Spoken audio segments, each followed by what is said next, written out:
California was once the envy of the world. We had what everyone else wanted. The American dream grew up here.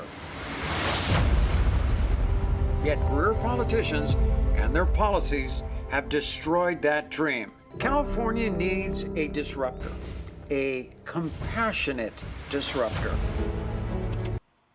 Republican gubernatorial candidate Caitlyn Jenner going after California's leaders in her first campaign ad as she enters a crowded field challenging Governor Gavin Newsom in the recall election. However, the left is ramping up its attacks on Caitlyn Jenner, who is transgender. Here's MSNBC host Joy Reid. Caitlyn Jenner, the Republican candidate for California governor who wants to lead that state, does not speak for the trans community.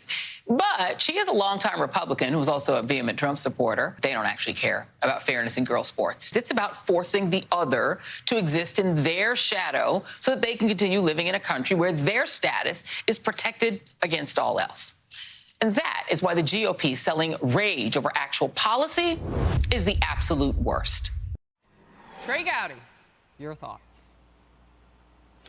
Well, I just want to stop for a second and think about what a huge burden it would be to go through life as Joy Reid. I mean, knowing more about what it means to be black than Tim Scott, knowing more about what it means to be transgender than Caitlyn Jenner. I can't decide whether she was hacked or actually said those terrible things about gay people. She thinks she was hacked, but then she apologized for saying it. I like to end on good news, Harris. Here's the good news. Her ratings are so low.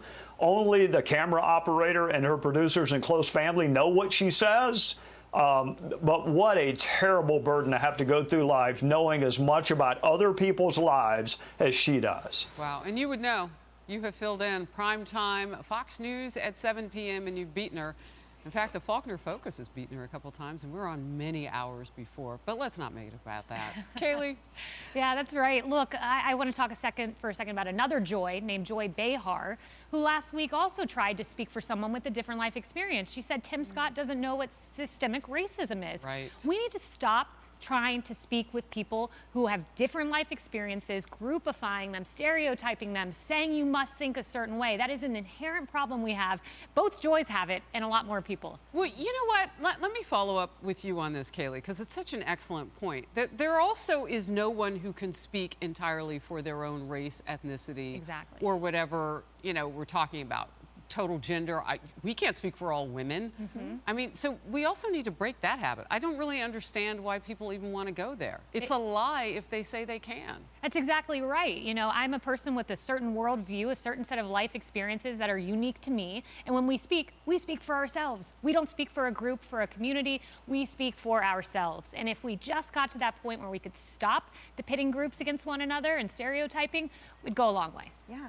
And Joy Reid also insists reminder on calling Justice Clarence Thomas Justice Clarence on air. This is a person with a history of really hideous slurs and things that are absolutely unacceptable, I would think. I think she calls him Uncle Clarence. Is that what did I just say? I think you're right. Yeah, I mean, I think it's said. worse than just she doesn't use his last name out of deference or respect. Oh, yeah. She actually uses a slur against him. That's what I meant. If I said something different, oh, no, that was what was in my brain. Yes, no, she calls him Uncle Clarence.